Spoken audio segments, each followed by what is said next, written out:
Bonjour à tous, merci d'être là pour cette cinquième rencontre qu'on va consacrer aujourd'hui à une technique d'intervention particulière, très simple à mettre en œuvre et, comme je le disais pour ceux qui étaient là tout à l'heure, très peu connue dans le milieu, et la technique des évocations par le dessin. Qui se base sur les concepts d'image opérative. Donc, comme d'habitude, je vous ferai une petite intro un peu théorique sur les fondements de cette vision des choses-là. Qu'est-ce que c'est qu'une image opérative? Et après, on va voir en UX concrètement qu'est-ce qu'on tire de cette technique. Quel est l'intérêt de coupler ça à du test utilisateur? Donc, je commence comme d'habitude pour ceux qui n'auraient pas participé aux autres rencontres, donc désolé pour les redites pour ceux qui sont là très souvent. Donc, je m'appelle Teresa Colombi, je suis psychologue cogniticienne depuis une vingtaine d'années. Je travaille sur tout un tas de thématiques R&D, entre autres la mesure de la charge mentale en temps réel, évidemment l'eye tracking, l'interaction naturelle avec les interfaces. J'enseigne dans différentes universités et dans le privé depuis une vingtaine d'années. Et j'ai cofondé il y a plus de 15 ans Ludotique, qui est une société d'une vingtaine de personnes qui s'occupe exclusivement du X, de facteurs humains, de design centré utilisateur. Bref, on l'appelle comme on veut, mais on travaille sur ces problématiques-là, en gros sur le territoire européen, puisqu'on est une société de droit français, mais avec également un bureau à l'étranger. Donc, on fait de l'UX et du facteur humain dans différents milieux, le milieu industriel, je sais pas moi, le tourisme, la santé, la défense, etc.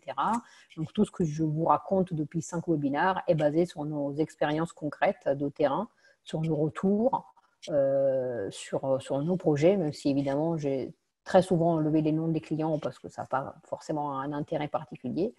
Mais voilà. Donc là, pareil, les exemples que je vais vous montrer au niveau évocation par le dessin sont des vrais exemples de vrais projets clients dans différents milieux. Donc, comme je le disais, on va commencer par un petit peu de théorie sur ce que c'est qu'une image opérative. Alors, pour tous ceux qui ont fait un peu de psycho, ça paraît clair et simple à comprendre. Le bagage personnel de votre utilisateur a un poids. Hein. On est tous chargés de nos souvenirs, de notre mémoire, de notre passé. Et ce passé, on se le trimballe comme un gros bagage. Et ce passé, il nous aide aussi à affronter le présent et à mieux comprendre le présent et à faire face au futur. Ça, c'est quelque chose d'assez connu pour tout psychologue. Bien, à partir de là, il y a eu des travaux qui ont été menés par un psychologue russe, mais qui a travaillé très très longtemps en France. Donc, ces travaux ont eu lieu à Paris, qui s'appelait Ochanin. Ochanin travaille sur les représentations mentales, et il a fait des travaux dans les années 70 sur la thyroïde. Donc, il a demandé à différents membres du corps médical de représenter la thyroïde, de faire une représentation, d'ailleurs c'était une représentation en 3D, hein, pas un dessin, mais peu importe, donc de représenter la thyroïde. Donc, dans ces participants, il y avait des médecins expérimentés, donc des chefs de service, des personnes, des chirurgiens notamment, des personnes qui avaient beaucoup d'expérience par rapport à la thyroïde, des jeunes internes, donc des médecins mais débutants, et des infirmiers. Donc, aux 3 groupes de participants, ils demandaient individuellement de faire une représentation de la thyroïde. Et bien, là, je ne peux pas vous interroger à l'oral, évidemment, parce qu'on est un webinaire, mais si je vous posais la question, selon vous, qui a réalisé les représentations les plus précises? Souvent, quand je pose cette question, les gens me disent, évidemment, plus on est un médecin expérimenté, plus on va faire une représentation précise de la thyroïde. Eh bien, figurez-vous que c'est totalement l'inverse. C'est ça qui est déjà extrêmement intéressant. Les médecins les plus expérimentés, donc les chirurgiens les plus expérimentés, représentaient les thyroïdes les moins bien faites. Les représentations qu'ils faisaient étaient les moins fidèles par rapport au manuel. C'est assez intriguant et Ochanin, du coup, a analysé ces erreurs, ces différences par rapport au manuel et s'est rendu compte qu'elles n'étaient absolument pas dépourvues d'intérêt. Il y a plusieurs choses intéressantes qui ont été remarquées. Déjà, il manquait pas mal de détails notamment des détails inutiles, entre guillemets, notamment d'un point de vue médical. Hein. Il y a des zones, des parties, bon, je ne suis pas du tout une experte de la thyroïde, hein, donc pardonnez-moi si vous avez plus de compétences que moi dans ce milieu-là. Mais en tout cas, il y a des parties de cette glande qui n'ont pas forcément un grand intérêt d'un point de vue médical, et ben, ces détails-là n'apparaissaient pas. Il y avait une hypertrophie des zones d'intérêt, notamment les zones d'intérêt d'un point de vue médical, voire chirurgical, donc les zones sur lesquelles le chirurgien avait l'habitude d'intervenir pour opérer, étaient plus grosses, représentées de façon hypertrophique, donc plus grosses que dans l'âne normal, hein, donc par rapport au manuel. Et les signes cliniques typiques des pathologies de la thyroïde étaient également surreprésentés. Donc on voyait des choses des déformations en fait, des déformations fonctionnelles qui mettait en avant tout ce qui amenait le chirurgien à interagir avec la thyroïde, avec l'objet, en fait. Donc, on parle d'un objet dans ce cas-là. Et inversement, l'infirmier ou le jeune interne, il faisait un dessin beaucoup plus proche du manuel parce qu'il n'avait pas eu à interagir avec cet objet. Donc, ils avaient une représentation beaucoup plus neutre, en fait, de cet objet. Ils ne faisaient que reproduire les connaissances qu'ils avaient acquis lors de leur formation respective.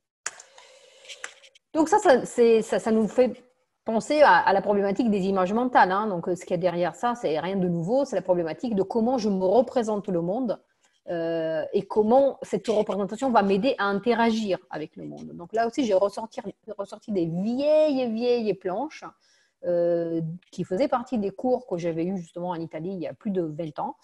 Donc c'est tout moche, mais bah, j'y tiens. C'est des morceaux de mon histoire.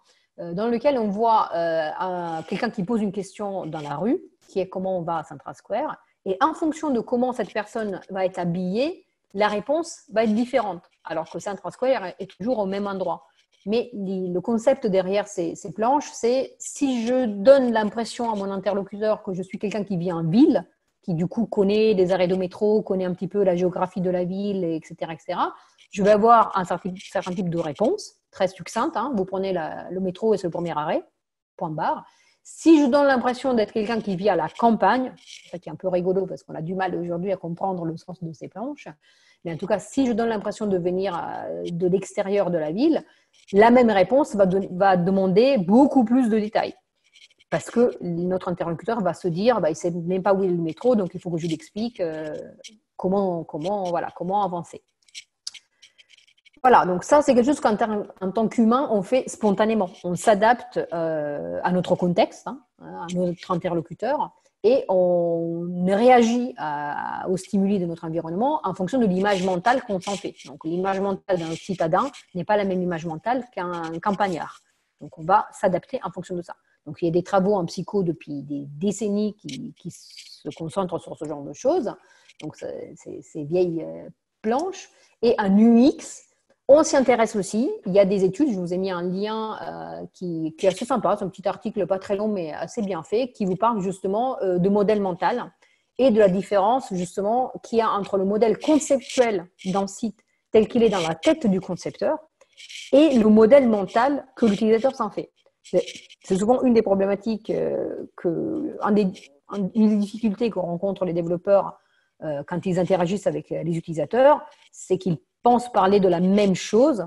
Et en fait, on ne parle jamais de la même chose. Le modèle mental, donc le modèle conceptuel que le designer, donc le concepteur du site, a dans sa tête, est bien plus précis, bien plus riche et bien plus réel que le modèle mental que se fait l'utilisateur de ce même site, qui est évidemment tourné vis-à-vis de l'interaction que l'utilisateur a avec ce site.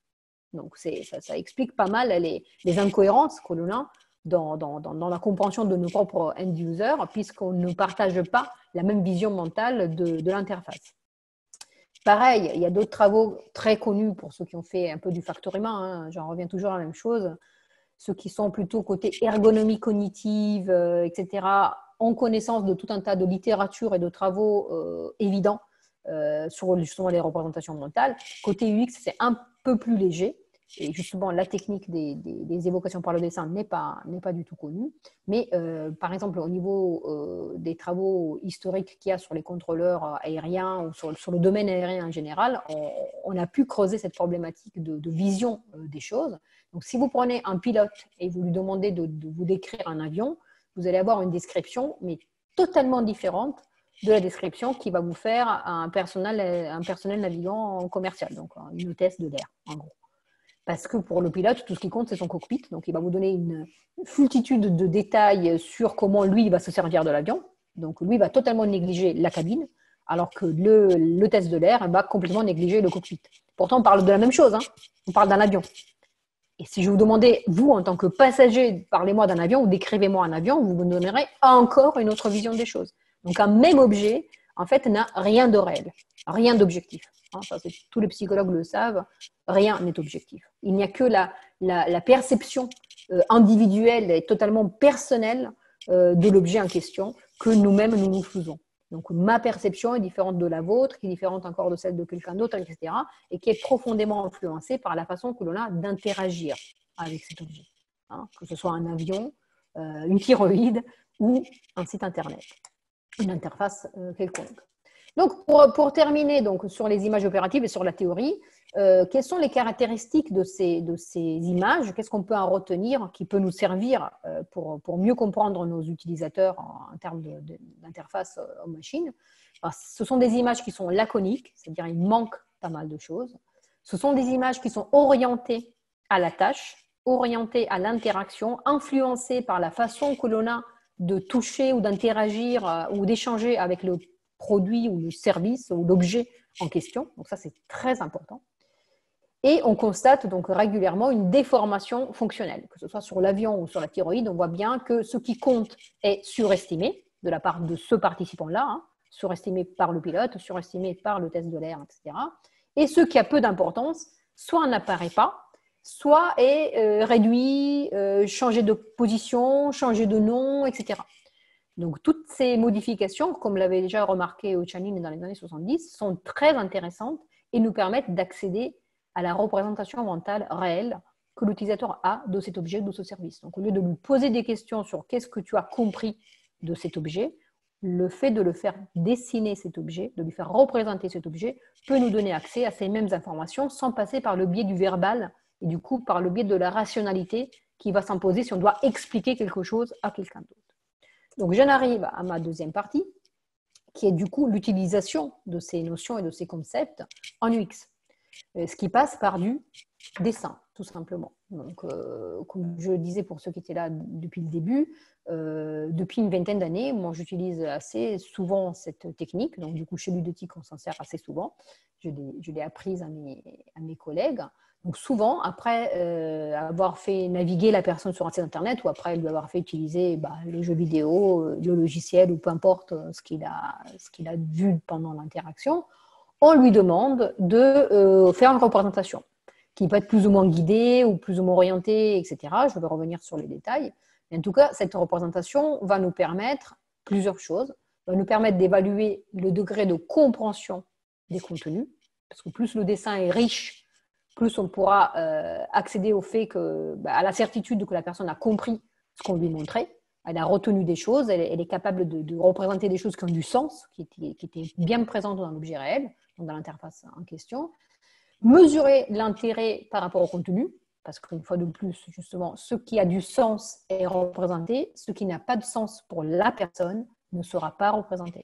Donc on a souvent des dessins, je vais vous montrer quelques exemples assez flagrants, des dessins qui sont assez pauvres, assez vides, assez basiques, alors que l'interface pouvait être très, très, très chargée.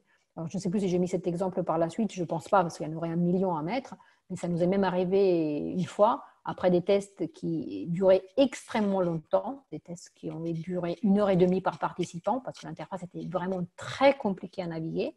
Ça nous est arrivé qu'une personne nous laisse la feuille vide. En disant, je ne me souviens plus de rien, ce site me sort par les oreilles, je suis incapable de vous dessiner quoi que ce soit. Alors qu'il avait passé 1h30 sur le site.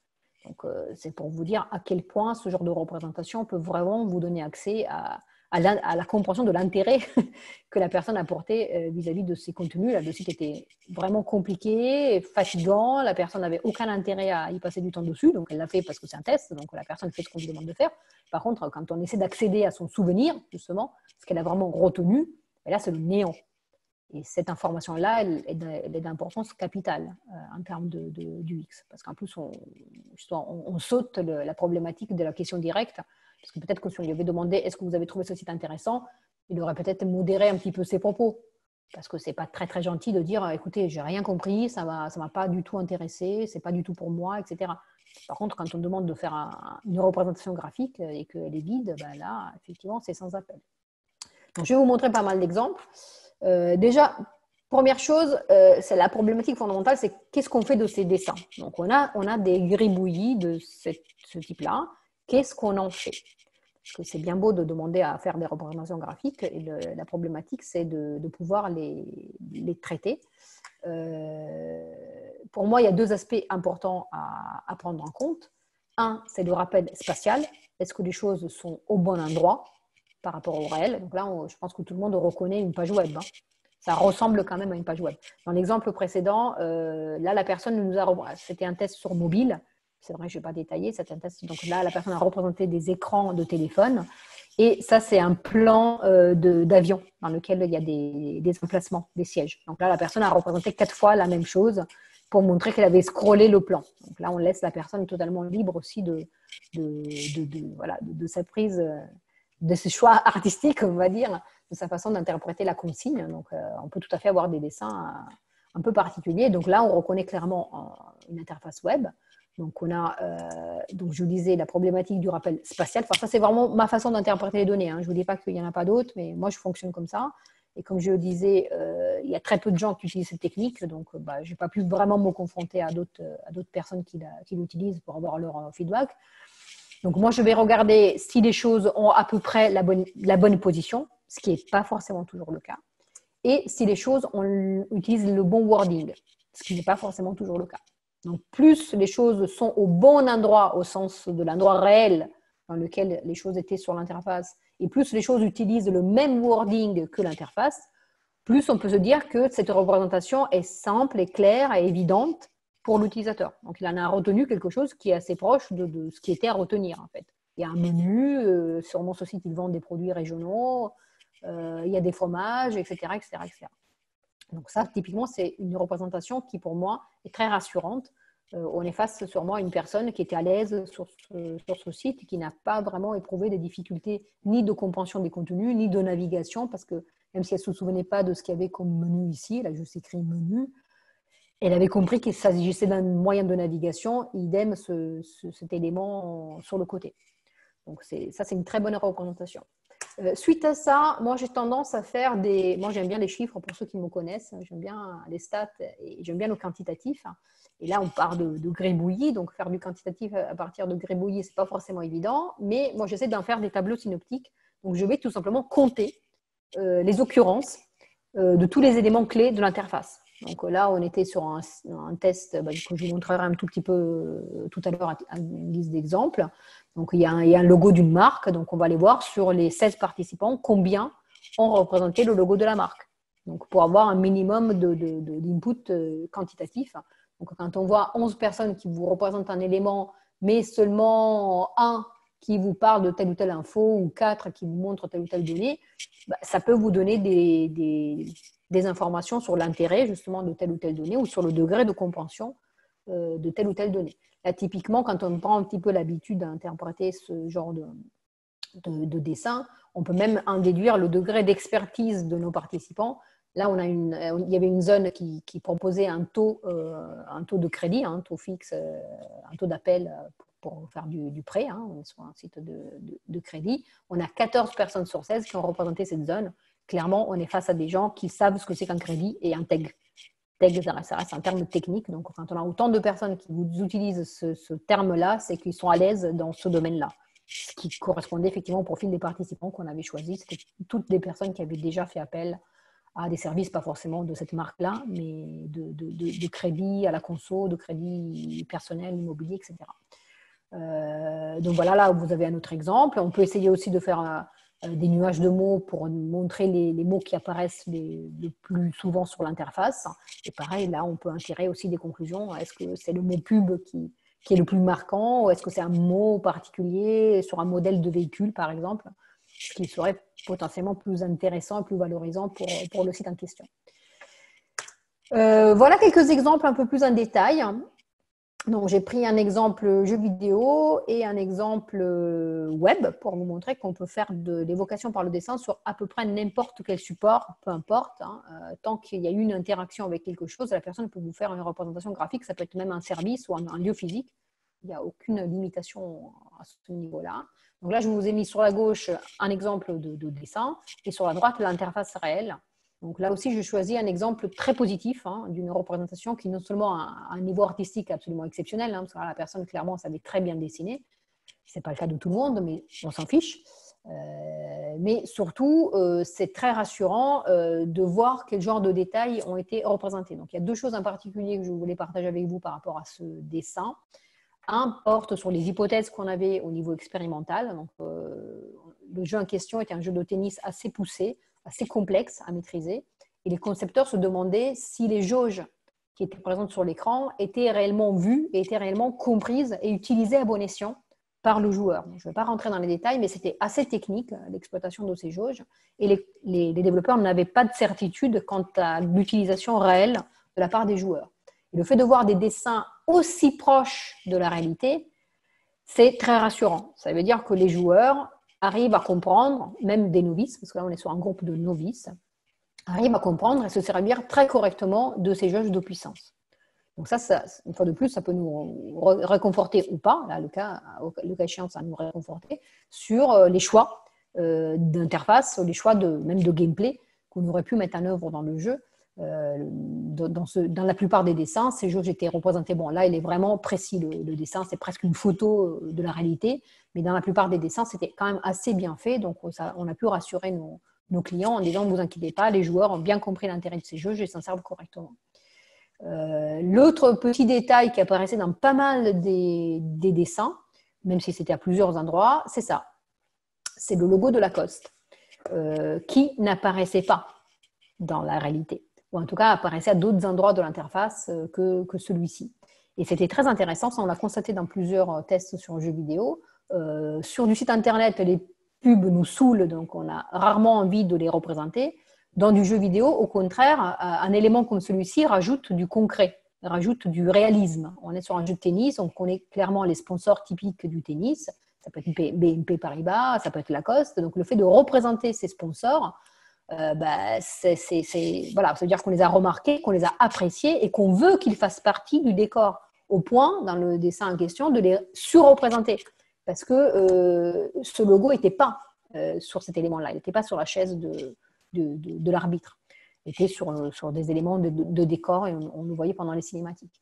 Donc voilà, donc c'est pareil, des petits détails auxquels on aurait peut-être même pu ne pas penser comme question à poser à un post-test, qui nous permettent de comprendre qu'est-ce qui a intéressé l'utilisateur, qu'est-ce qui était important pour lui, qu'est-ce qu'il a retenu, qu'est-ce qu'il a compris, etc. Et comme vous pouvez le voir, ça prend quelques minutes et un crayon. Un autre exemple, lui, beaucoup moins flatteur, parce qu'il faut que je vous montre aussi des exemples dans lesquels ça se passe moyennement bien. Donc ça, c'est un test qu'on a fait il y a peu de temps. Je vous laisse reconnaître le site en question si vous le souhaitez, mais enfin, bref, on est dans le domaine du voyage aérien. L'utilisateur doit positionner son passager, enfin lui-même et le deuxième passager pour lequel il est en train d'acheter des billets, sur un vol Nice-Séville qui passe par Amsterdam. Donc il y a 2 vols aller, 2 vols retour parce qu'il y a une correspondance. Le site en question, dans la partie sitemap, était absolument calamiteux, je n'ai pas d'autres mots. Il y avait un système d'onglets. Et les onglets changeaient automatiquement. Dès qu'on avait positionné notre passager, automatiquement, on passait à l'onglet suivant. Sauf que la personne ne s'en rendait pas forcément compte. Ce que vous voyez là, c'est des mouvements oculaires, parce qu'on a enregistré des mouvements oculaires pour aussi pouvoir voir si les gens se rendaient compte de ce changement d'onglet. Il y a une double légende, je pense parce qu'ils pensaient que c'était hyper important de montrer la légende. Et du coup, la sitemap qu'on peut scroller en long et en large pour choisir les sièges. Et regardez la pauvreté du dessin. Des 2 légendes, il n'y en a aucune. Donc, ce n'est pas parce qu'on a mis 2 fois une légende qu'elle est claire et qu'elle est comprise. Donc, on peut mettre 4 fois la légende, ce n'est pas une certitude qu'elle sera vue et comprise. Donc là, il y en a 0, et globalement, dans beaucoup de dessins, la légende n'était pas là. Et là, j'ai choisi celui-ci parce que la personne a fait un réel effort sur les onglets, en montrant A et R, donc aller et retour, et en indiquant escale, et en faisant des petits crochets pour indiquer que ça et ça allait ensemble, et ça allait ensemble. C'est extrêmement intéressant. C'est-à-dire que la personne, en ayant passé un temps monstrueux à comprendre ce qui se passait, elle a réussi à comprendre que les 4 onglets n'étaient pas du tout pareils. Il y avait 2 onglets pour l'aller, 2 onglets pour le retour, et surtout qu'on passait automatiquement, il y a une petite flèche, qu'on passait automatiquement à l'onglet suivant. Dans la plupart des dessins, les onglets n'étaient même pas présents. Ce qui a comme corollaire, comme conséquence, le fait que les gens ne choisissaient pas leur siège dans les 4 avions. N'ayant pas vu qu'il y avait 4 onglets, ils choisissaient des sièges et ils passaient à la suite. Donc, ils avaient peut-être choisi le siège pour le premier avion et il y avait 3 avions sur lesquels ils n'avaient pas de place choisie. Ce qui peut créer évidemment des incompréhensions, des soucis, des mécontentements, etc., etc. Donc, le tout sans poser la moindre question une fois de plus. Après, on peut les questionner sur pourquoi vous avez représenté ça, qu'est-ce que ça voulait dire pour vous, etc. Et on peut accéder à l'explication rationnelle que la personne en fait, mais ça n'empêche que le dessin, il parle de lui-même. La personne a passé plus de temps à essayer de comprendre comment fonctionnaient ces foutus onglets qu'à positionner ses passagers dans la carte. Elle n'a même pas vu la légende. Donc, j'espère vous avoir montré à quel point c'est quelque chose d'intéressant et de puissant comme technique. Je vous laisse quelques petits conseils pour la mise en pratique. Déjà, par expérience, évitez d'utiliser le terme dessin. Ne dites jamais aux personnes « faites-moi un dessin ». Parce qu'on s'est rendu compte que les gens n'aiment pas ce mot. Il y en a beaucoup qui disent « oui, mais je ne suis pas bon en dessin, je ne sais pas dessiner, etc. » Donc, vous pouvez essuyer un refus, ce qui n'est pas l'objectif. Vous ne voulez pas un dessin pour ses qualités artistiques, même si on a vu qu'il y a des personnes qui sont parfaitement capables de faire des œuvres d'art. Vous voulez un dessin pour les raisons que je vous ai expliquées d'accès aux représentations mentales sous-jacentes. Donc, il faut utiliser un terme de type croquis. Donc, faites-moi un croquis, un schéma, ce que vous voulez, mais pas le terme dessin, pour éviter que la personne bloque sur ce mot-là. Pareil, moi, je conseille de ne pas le faire tout de suite après l'interaction. Nous, dans nos protocoles de test, on a toutes les tâches et les scénarios qui vont bien. Le post-test qui peut être un SUS, un attractif, enfin, bref, un questionnaire quelconque de satisfaction, ce que vous voulez, un post-test, les trucs classiques. Et après, je fais faire les évocations pour vider, on va dire, la mémoire visuelle, pour que la personne n'ait pas encore l'image du site devant ses yeux. Vous pouvez tout à fait le faire tout de suite. Vous aurez des données bien plus précises, mais qui sont plus basées sur du visuel que sur du cognitif. Et vous pouvez aussi le faire encore beaucoup plus tard. Et vous aurez des dessins beaucoup plus vides. Donc, le paramètre temps est un paramètre totalement manipulable par vous. C'est à vous de décider ce que vous voulez en faire. Moi, je suggère juste d'éviter que la personne vous fasse un dessin uniquement basé sur son ressenti visuel. Donc, j'essaie de vider un petit peu sa mémoire en lui faisant faire un petit questionnaire, un post-test pour parler d'autre chose. Et puis, évidemment, ce dessin, ce croquis, ne doit pas être fait avec l'interface devant les yeux. L'écran est éteint ou la personne n'est pas tournée vers l'écran. On a changé de page, bon bref, pour que la personne ne recopie pas la réalité. Le but, ce n'est pas du tout qu'elle nous recopie la réalité, c'est justement d'accéder plutôt à son souvenir. Pareil, on me demande souvent, mais quel écran on fait dessiner? Sur un site internet, le plus simple, c'est la page d'accueil. Parce que dans la plupart des tâches, souvent, on fait repartir la personne de la page d'accueil. Donc, c'est une page déjà qui est très importante en soi. C'est la première qu'il voit. Et c'est une page dans laquelle on retourne spontanément souvent pour naviguer. Donc, dans le cas du site internet, c'est assez classique. Dans le cas du logiciel métier ou du jeu vidéo, on peut laisser les choses beaucoup plus libres. Et même dans le cas du site internet, si la personne dit « oui, mais cette page-là, moi, ça ne me parlait pas. Je préfère vous dessiner la page produit. Mais faites-moi la page produit. » À un moment donné, voilà, il faut aussi... sauf si vous avez des hypothèses qui vous poussent vraiment à insister sur la page d'accueil, il faut laisser aussi les gens libres de vous parler de ce qui les a frappés, de ce qui les a intéressés, de ce qui était vraiment important pour eux. Donc, il ne faut pas être trop rigide et laisser une certaine marge de manœuvre aux personnes. Et un dernier point, une dernière suggestion, Donc, autant, je vous ai dit, on peut jouer sur le paramètre temps, c'est-à-dire évocation faite tout de suite après l'interaction, comme évocation faite X minutes, voire X heures après l'interaction. Autant on peut jouer sur le paramètre comment dire, de la fourniture d'aide. C'est-à-dire qu'on peut faire des évocations totalement libres, c'est-à-dire on donne la feuille blanche, la personne se débrouille, et si elle vous laisse la feuille blanche, eh ben, elle reste blanche, point barre. Autant on peut guider la personne. Voire on peut le faire dans les deux, enfin, de façon séquentielle. D'abord, on demande une évocation libre, et si la personne laisse la feuille blanche, ou si la personne n'ajoute pas beaucoup de détails, on peut rajouter des éléments de guidage, c'est-à-dire des suggestions. Est-ce que vous vous souvenez d'avoir vu ceci, cela, cela, cela? Ça va nous donner des clés d'accès. Pareil, tous ceux qui ont fait un peu de psycho savent que dans la littérature, on vous explique que rien n'est oublié.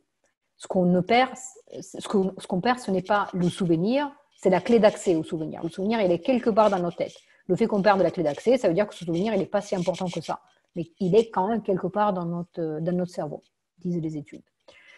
Du coup, les évocations guidées, c'est des clés. Donc, vous donnez des inputs, vous donnez des suggestions aux utilisateurs pour voir si avec cette petite aide, ils arrivent à se dire « Ah oui, c'est vrai, maintenant que vous me le dites, oui, j'ai bien vu ce bouton, j'ai bien vu cette pub, j'ai bien vu cette image. » Mais non, c'est pas pour être un peu vache, mais c'est pour éviter que les gens vous disent oui à tout. Je vous conseille d'inclure des intrus. Donc, je vous ai mis un exemple sur la droite. Par exemple, si la personne vous fait des dessins très vagues, vous pouvez lui dire parmi ces icônes, lesquelles vous vous souvenez d'avoir vu dans le menu supérieur, l'icône recherchée, l'icône profil, l'icône favori, l'icône réglage ou aucune de ces icônes. Et bien, par exemple, l'icône favori n'existe pas, n'était pas du tout présente. Et ça vous permet de voir si les personnes vous disent oui, j'ai bien vu l'icône favori, de savoir que la personne n'est pas vraiment fiable.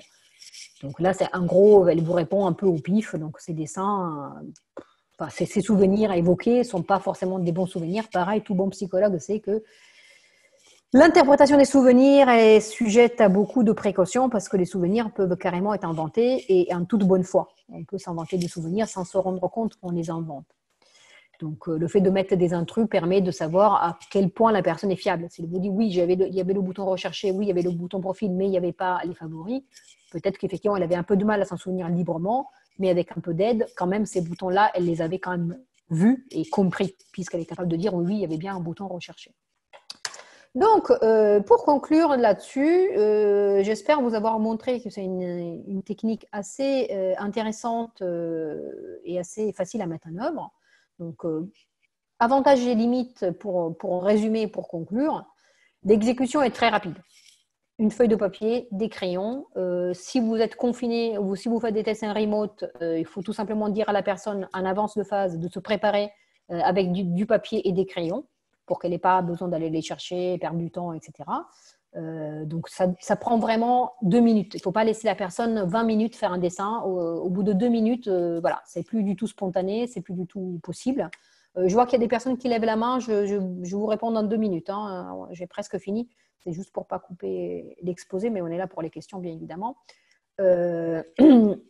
Donc, l'exécution est très, très rapide et pas chère. Hein. Du coup, le coût est pratiquement nul. Voilà, c'est du papier qu'on va prendre en photo par la suite s'il le faut. Et surtout pour moi, le réel intérêt en tant que psychologue cogniticienne, c'est le fait d'avoir accès à des informations d'ordre non verbal et souvent même pas conscientes chez l'utilisateur. Donc on a vraiment accès à sa compréhension, à sa mémorisation de contenu et à l'intérêt qu'il a porté vis-à-vis de telle ou telle zone d'information, de tel ou tel bouton, de telle ou telle image, ou à la déformation qu'il en fait. Hein. Pareil, je ne vous ai pas montré un million d'exemples, mais souvent le wording n'est pas le bon wording. Donc les personnes retraduisent dans leur tête les contenus qu'ils ont vus pour leur donner un autre nom, parce que c'est le nom qu'ils l'auraient vraiment donné s'ils avaient pu. Donc on voit bien les différences entre la vision du concepteur et la vision de l'utilisateur en termes de choix des mots dans l'interface. Donc pour moi, ces avantages-là compensent largement les limites de la technique. Les limites, c'est quoi? Déjà, si vous débutez, effectivement, ça va être un peu compliqué d'interpréter ces dessins. On est face à des gribouillis, et qu'est-ce qu'on en fait? Est-ce qu'ils sont bien? Est-ce qu'ils ne sont pas bien? Bon, j'espère vous avoir donné quelques pistes sur comment vous servir de ces éléments-là. Après, évidemment, l'interprétation est délicate, ça repose totalement sur vous. Vous pouvez tout à fait vous planter en disant que ça c'est bien ou que ça c'est pas bien, alors que voilà, l'interprétation que vous en faites n'est pas correcte. Et il y a un dernier point, mais sur lequel j'ai une solution, qui est l'ambiguïté qu'on peut avoir sur les éléments qui ne sont pas représentés. Si un élément manque dans les dessins, dans la plupart des dessins, il y a deux possibilités en fait. Il est absent parce qu'il n'a pas été vu, donc on est sur une problématique d'ordre plutôt visuel. C'est un bouton qui n'est pas assez contrasté, ou il est dans un coin tout au fond de l'interface, il n'est pas assez mis en avant, etc. Donc on est sur des problématiques d'ordre voilà, perceptif, ou il n'est pas représenté parce qu'il n'a pas été compris. Là, c'est tout à fait une autre histoire. Donc là, le bouton, il est peut-être parfaitement visible, parfaitement contrasté, super méga gros, mais il n'apparaît pas dans les dessins, non pas parce qu'il n'est pas vu, mais parce qu'il ne correspond à rien dans la tête des gens. Il n'est pas compris. Donc les gens ne comprennent pas à quoi il sert ou comment il marche ou ce qu'il veut dire. Tout simplement, ils ne le dessinent pas. Et là, du coup, on a une vraie ambiguïté dans les données.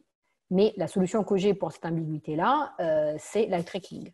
Parce qu'avec un eye tracker, on peut tout à fait savoir si le bouton a été vu, si la zone a été vue, si la pub a été vue ou pas. Et du coup, pouvoir lever l'ambiguïté par rapport à cette problématique. Est-ce qu'on a un souci d'ordre perceptif ou on a un souci d'ordre cognitif? Donc, je vais vous montrer juste un exemple sur le vieux test qu'on avait fait dans le domaine du crédit. Donc, on a fait des tests sur des maquettes. Donc, on était dans un process très précoce de conception et les concepteurs se posaient des questions par rapport à cette zone-là. Donc, il y avait trois potentiels contenus dans cette zone-là. Soit des blocs uniquement avec du texte, soit des blocs avec des visuels plutôt basés sur des photos, soit des blocs avec des visuels qui parfois étaient un peu plus imagés, qu'ils appelaient des visuels conceptuels, donc des choses un peu plus métaphoriques. Du coup, la problématique, c'était voilà, quel visuel marche bien, qu'est-ce que les gens vont retenir, etc., de ces choix, de ces possibilités de visuels. Donc voilà les évocations par le dessin. Donc, là, on retrouve des choses que je vous ai dit, des choses qui n'ont pas la bonne position, parce que ce tag-là, par exemple, il était là, il n'était pas au centre. Donc, quand quelque chose est important, il a tendance à être représenté au centre, parce qu'il est au centre de l'attention, donc au centre de la mémoire visuelle de la personne. On voit des choses qui changent de nom, parce que le tag dans ce dessin-là, il s'appelle promo, parce que pour la personne, c'était très clairement une pub et une promo. Donc, il n'a pas retenu le tag en lui-même, et il sait que c'est une zone qui fait une promo. Donc, ce qui lui intéresse, c'est ça. Mais pour revenir à nos 4 zones en bas, là, on voit clairement une personne qui en dessine 3 et qui met un point d'interrogation sur la 4e, et une personne qui en dessine que 3. Donc là, typiquement, on peut avoir cette problématique de dire, voilà, est-ce que la 4e zone, elle est pas vue, elle n'est pas regardée, ou est-ce que la 4e zone, elle est tellement pas claire, le contenu est tellement pas clair que les gens ne le mémorisent pas. Et c'est l'eye tracking qui nous apporte des réponses. Parce qu'on peut savoir si la zone a été vue ou pas. Et là, on constate, donc ça, c'est les taches rouges, c'est des fixations, pour ceux qui n'auraient jamais vu des images eye tracking. Donc là, on constate ce qu'on constate dans beaucoup d'interfaces. L'exploration visuelle commence par la gauche et petit à petit, elle est moins présente en allant vers la droite. En tout cas, sur la lecture occidentale, on commence à lire en haut à gauche et on descend pas forcément vers le bas à droite. Donc, le premier encart a été beaucoup fixé, le deuxième aussi, le troisième beaucoup moins, le quatrième pratiquement pas du tout. Du coup, il n'a pas été dessiné. Non pas parce que les gens ne savent pas ce que c'est qu'un prêt immobilier, mais parce que tout simplement, on a eu tellement peu de fixation sur cette zone qu'il n'a pas été retenu. Donc, ce n'était pas suffisant pour que les personnes le retiennent. Ils ont peut-être retenu vaguement une zone, il y avait une zone avec quelque chose, ou carrément rien du tout, parce que ce n'était pas assez fixé pour passer le seuil du subliminal, quelque part. Voilà ce que j'avais à vous dire. J'ai essayé de tenir le timing mieux que les dernières fois. Je vais regarder parce que j'ai vu qu'il y a plusieurs personnes qui ont écrit quelque chose dans nos questions-réponses. Donc, j'attaque tout de suite. Alors, après 1h30 de test, la personne était peut-être juste fatiguée. Il n'était donc pas en mesure de dessiner. Oui, c'est une possibilité. La personne était vraiment fatiguée, ça c'est une certitude. Le test était éprouvant parce que l'interface était tellement mal faite que c'était très fatigant d'avancer. Et comme on était sur un domaine aussi lié à c'était de l'assurance vie, c'était assez technique et assez compliqué. Donc la personne était vraiment fatiguée. Maintenant, elle aurait pu nous faire 4 blocs en disant voilà, là il y avait ça, là il y avait ça, là il y avait un menu, là il y avait le logo. Ça prend 2 secondes. Voilà. Là, c'est vraiment le rejet qui m'intéresse. Le fait qu'elle ait complètement rejeté le site et même sa fatigue, justement, est un symptôme de de son manque d'adhésion vis-à-vis de ce site. Je ne dirais pas qui était voilà, la société en question, mais on a eu des échecs, mais on a eu 90% d'échecs dans ce test. Hein. Donc 90% des gens qui n'arrivaient pas au bout du process. Donc c'était vraiment compliqué. Et dans ce même test, je n'ai pas mis cet exemple-là parce qu'il y en aurait des dizaines, on a eu 2 personnes sur les 10-12 qu'on avait eu dans le panel qui nous ont dessiné un bouton valider sur la page d'accueil. On a demandé à dessiner la page d'accueil. Mais évidemment, c'était le process de souscription d'assurance vie qui était très très long et très complexe. Et on a 2 personnes qui nous ont mis des boutons de validation sur le croquis de la page d'accueil. Parce que dans leur tête, tout ce site était une histoire de boutons validés qui ne marchaient jamais. Parce qu'on ne pouvait jamais valider quoi que ce soit. C'était très compliqué d'avancer. Et voilà. Donc, c'était extrêmement intéressant parce que si on avait demandé rationnellement aux gens est-ce qu'il y a un bouton de validation sur la page d'accueil, ils auraient dit bien sûr que non, c'est une page d'accueil, on ne valide pas une page d'accueil. Mais le dessin, on est vraiment sur de l'irrationnel, on est vraiment sur de l'affect, on est vraiment sur quelque chose qui ne passe pas par le filtre de la parole et du coup voilà, de la rationalité. Donc, c'est extrêmement intéressant. Alors, autre question. Par rapport au dessin, j'ai une idée au sujet confinement. Comment faire des ateliers type design studio en remote? Est-ce qu'il existe des outils efficaces? Oui, il existe des outils pour faire des ateliers en remote. Ça peut être l'objet d'une autre vidéo. D'ailleurs, on a lancé un sondage qu'on a clôturé hier. Je ne sais pas si vous aviez vu le lien, mais on a un peu interrogé la communauté UX autour de nous. Donc, on a eu une bonne centaine de réponses pour savoir comment vous aviez modifié vos pratiques professionnelles en période de confinement. Parce que je veux bien qu'on ne puisse pas faire des observations de terrain en usine pendant le confinement. Nous-mêmes, on ne peut pas sortir en usine. Donc ça, c'est clair, c'est mort. Par contre, tout ce qui est atelier, tout ce qui est co-design, etc., il y a moyen de s'en sortir. Et avec différentes adaptations, modifications du protocole, voire des outils. Donc, on a pas mal de réponses et on a une de nos collègues, Virginie, qui est en train de compiler tout ça et on vous publiera un joli billet de blog avec une infographie dans les prochains jours pour vous dire quels outils la communauté UX utilise en période de confinement pour travailler à distance. Le dessin remplace-t-il des interviews? Pas du tout. Pas du tout. On ne touche pas du tout les mêmes choses. Une interview, on peut accéder à, par exemple, des souvenirs précis par rapport à des incidents critiques. On peut faire de l'enquête contextuelle. Enfin bref, dans une interview, on peut demander la fréquence d'utilisation de ce site, de ce service, le degré de satisfaction. Bref, tout un tas de choses qui n'ont rien à voir avec les évocations par le dessin. Donc pour moi, l'évocation par le dessin ne remplace absolument pas une interview, ne remplace rien du tout. C'est un complément au test utilisateur pour, comme j'ai dit, accéder plutôt à des infos de type image mentale. Qu'est-ce que j'ai compris? Qu'est-ce que j'ai retenu? Qu'est-ce qui était important pour moi? Est-ce que le wording que ce site ou que cette interface utilise est un wording qui me parle, que je comprends et que je retiens? Voilà. Donc, ça ne remplace en aucun cas une interview. Une autre question par rapport, je pense, à la sitemap. Donc, Céline qui dit il n'a pas vu la légende ou il l'a vue et bien comprise. Et donc, intérêt minime de le mettre dans le dessin car ça n'a pas été un élément important dans sa navigation.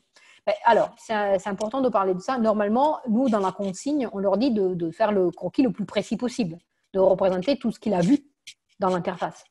Donc, normalement, pareil, après, on n'est pas hyper pointu sur le degré de finesse. Il aurait pu faire un bloc avec écrit légende. Ça aurait largement suffi pour que nous on dise, OK, il a bien retenu que cette zone-là, c'est une légende, sans forcément utiliser 2 couleurs différentes, passagers au siège 11C et 4B. On s'en fout. Enfin, on ne lui demande pas ce genre de... Enfin, on ne demande pas ce genre de détails. Il peut mettre ce genre de détails, mais on ne demande pas ce genre de détails. Par contre, on lui demande de représenter tout ce qu'il a vu, et tout ce qu'il a retenu, et tout ce qu'il a compris. Donc, s'il ne représente pas la légende, nous, on peut en déduire qu'elle n'était pas importante ou qu'elle n'a pas été vue. Pareil, donc là, il faudrait comparer avec du eye tracking pour savoir si elle n'a pas été vue ou si elle n'a pas été comprise. Je pense tout simplement que les gens galéraient tellement avec les onglets que les légendes n'ont pas vraiment été au centre de leur intérêt. Peut-être parce que ce n'est pas un élément vital lorsqu'on n'a que 2 passagers à positionner sur une carte. Hein. Je ne dis pas le contraire. Je suppose qu'il faut éviter d'indiquer à l'utilisateur avant l'interaction qu'on va ensuite oui, tout à fait, qu'on va demander de faire un croquis dans le but d'éviter que l'utilisateur focalise son attention de manière non représentative en essayant de mémoriser l'interface, par exemple. Absolument, Benoît, c'est un très bon point, merci de le souligner. Absolument, c'est comme pour tout. Enfin, dans la démarche XP, on essaie de ne jamais dévoiler ses hypothèses de travail à l'utilisateur, parce qu'il va y avoir un biais. S'il comprend ce qu'on cherche à savoir de lui, ce qu'on cherche à obtenir comme résultat, il va essayer, ne serait-ce que par gentillesse, d'aller dans notre direction. Donc, s'il comprend qu'il va devoir dessiner quelque chose, il va faire l'effort de mémoriser le maximum de trucs. Et c'est absolument pas ce qu'on veut. Et ça, c'est vrai dans n'importe quel protocole XP. Même un psycho, souvent, on met des fausses tâches dans un test. Enfin, un psycho quand on peut, hein.